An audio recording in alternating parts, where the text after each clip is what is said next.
Entrepreneur's Enigma is a podcast for the ups and downs of entrepreneurship, so the wins and the fails that we all face being entrepreneurs, and how we learn from adversity.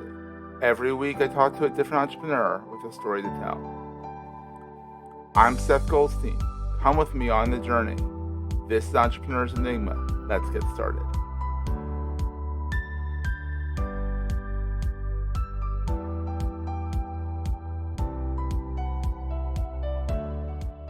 Hey, everybody, welcome to another edition of the Entrepreneur's Enigma podcast. I am your host, as always, Seth. Today, I have a buddy of mine who I met on a Lineable in one of the Smart Connects, the speed networking things, and we hit it off.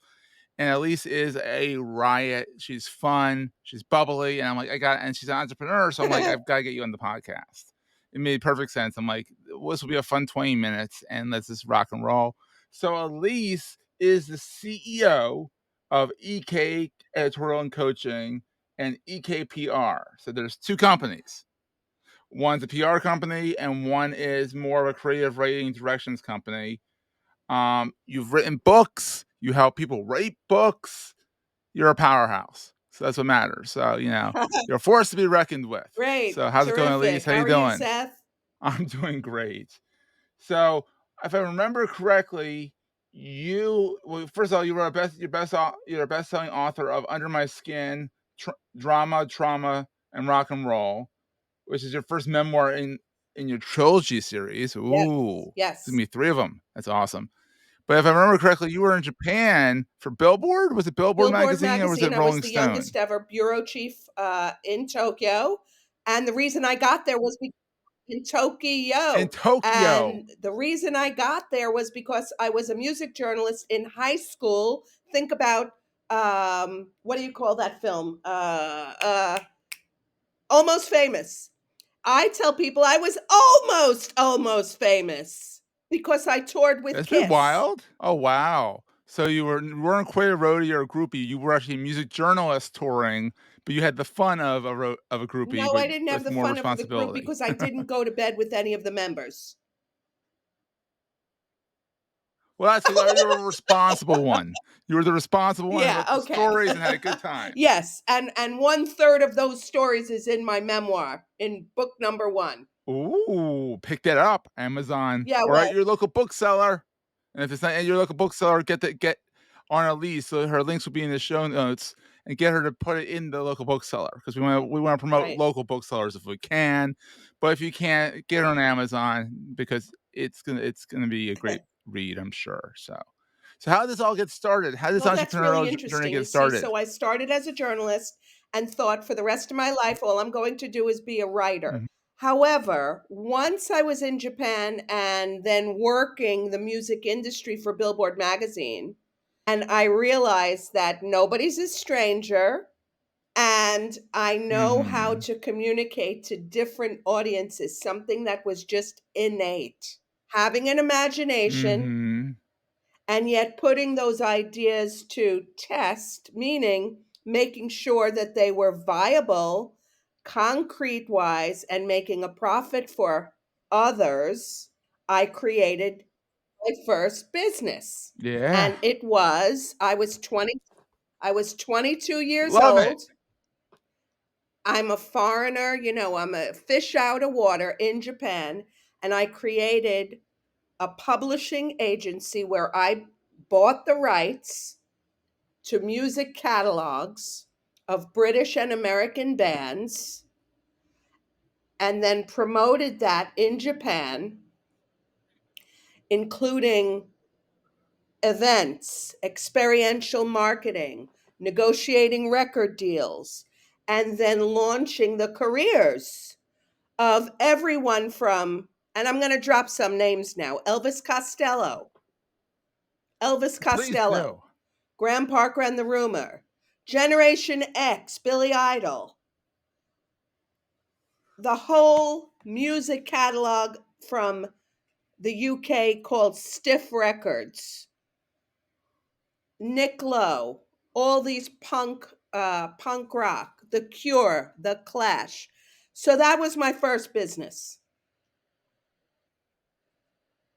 Wow.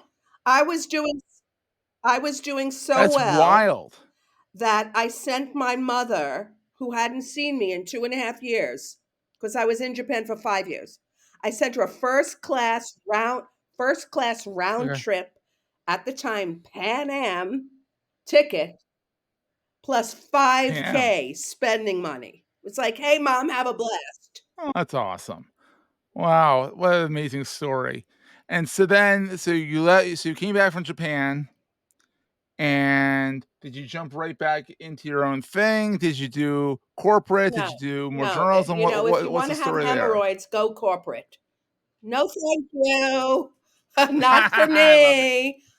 The name of my second memoir is called A Rogue Entrepreneur and How She Did It Around the World. Yeah. So, when I I got love back to it. the States, I decided that the need was Japanese companies in America. This was at a time when Sony bought Columbia Pictures. The Japanese purchased Rockefeller Center. I was a liaison bridge between and introduced on the East Coast of America Kieran Beer, Wacol Lingerie, and Shiseido Cosmetics. That was what I did. Big brands. Oh.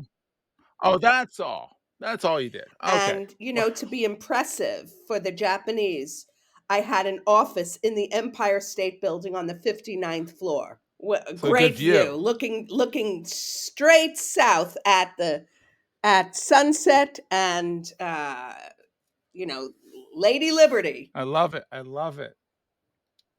So after that, how did you find your way Oh, into book coaching? oh, I guess you have enough of a story, there's so, more you might as well write your stories, own right? book. There's like that was then. Okay, let's jump to Oh, please the tell. present moment.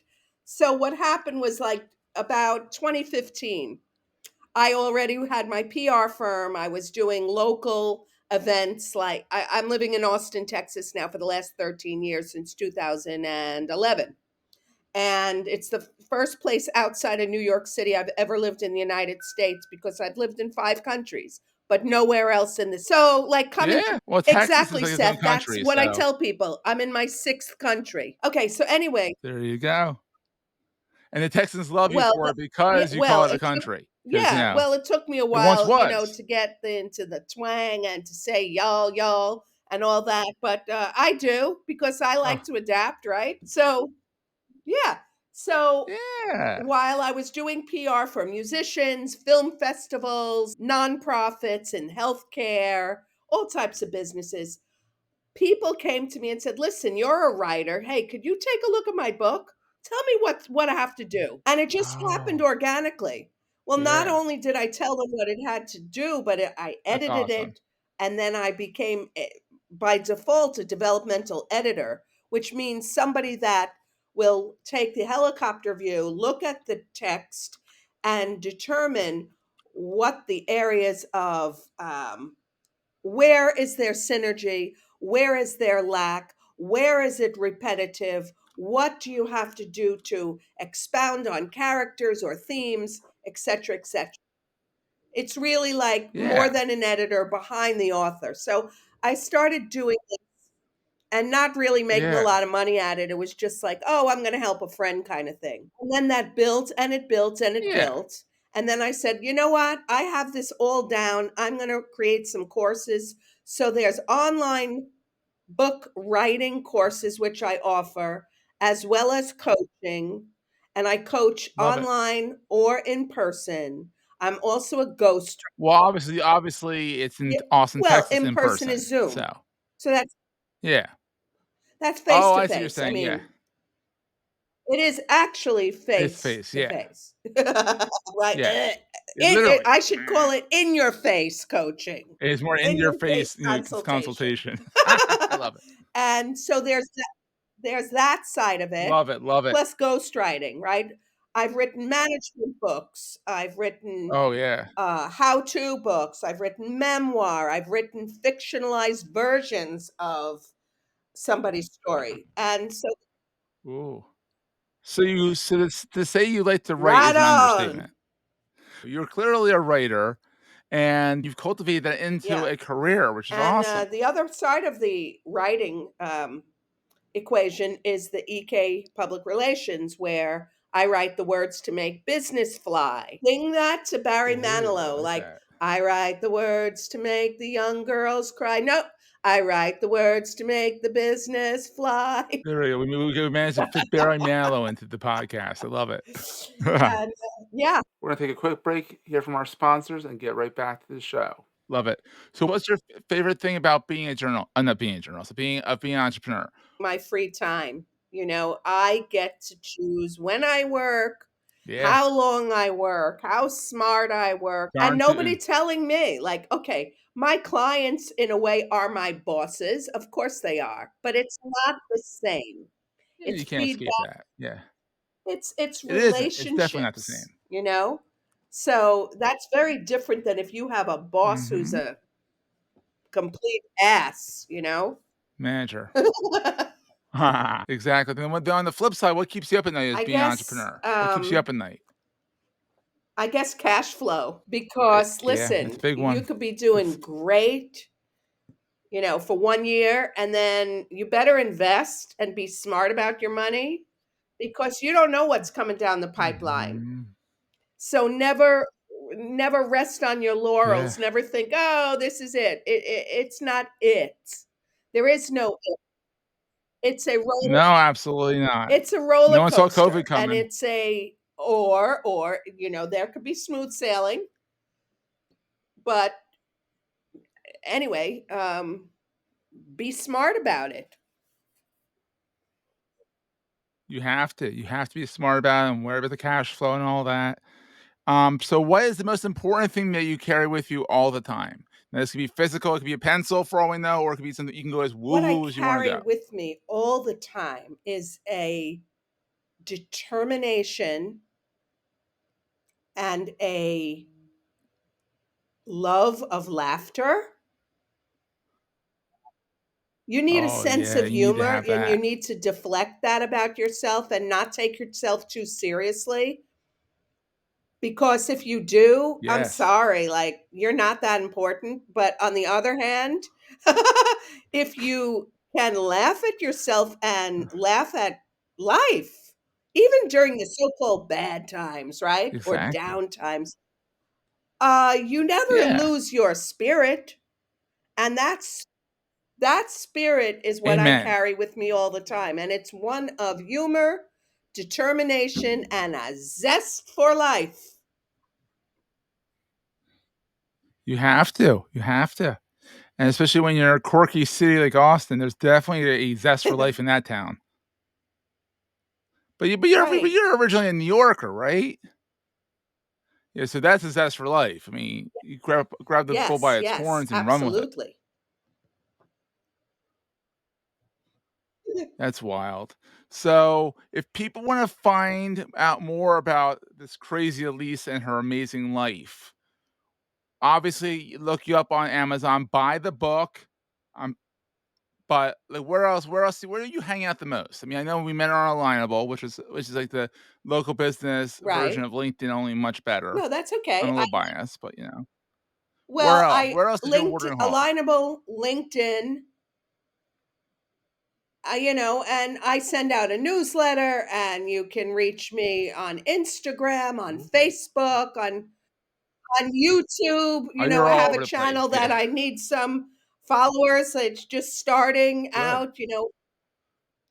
Let's get on it, people. So yeah, I Yeah, mean, but again, or on Calendly, like, so we can have a Zoom meeting if you're interested in any of my services. amen. In your face networking event. There you go. In your In your face face. editorial and coaching. I love it.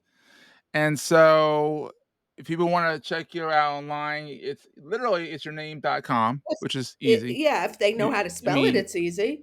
well, it'll be in the show notes, so they Oh, don't have to spell it. well, what? That's the beauty of show You're a notes. genius, It'll be in the Seth. show notes. Why, thank you. I wish I could say I came up with this idea of show notes in the first place. No, I didn't. It's part of podcasting, but, we'll have all the links in the show notes, so check it out.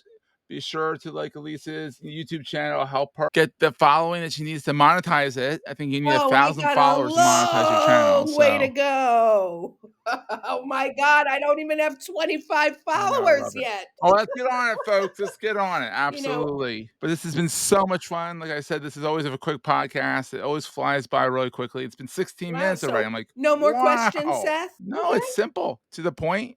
Maybe this is made for a small commute for people. I like to make it so because I think Oh, it's worse than these 2-hour-long podcasts that are like it's like reading the Sunday Times. It's like I only I love them, but it takes me like 2 or 3 days I to know. listen to them, and I'm like, "Yeah, I'm short and sweet, get people that are interesting in Yes, front of other exactly. people, and that's what matters." So, guess what? We'll see everyone next time. Bye. Thank you, Seth. That was a great show. If you're enjoying Entrepreneurs Enigma, please review us in the podcast directory of your choice. Every review helps other podcast listeners find our show. If you're looking for other podcasts in the marketing space, look no further than the Marketing Podcast Network at marketingpodcasts.net.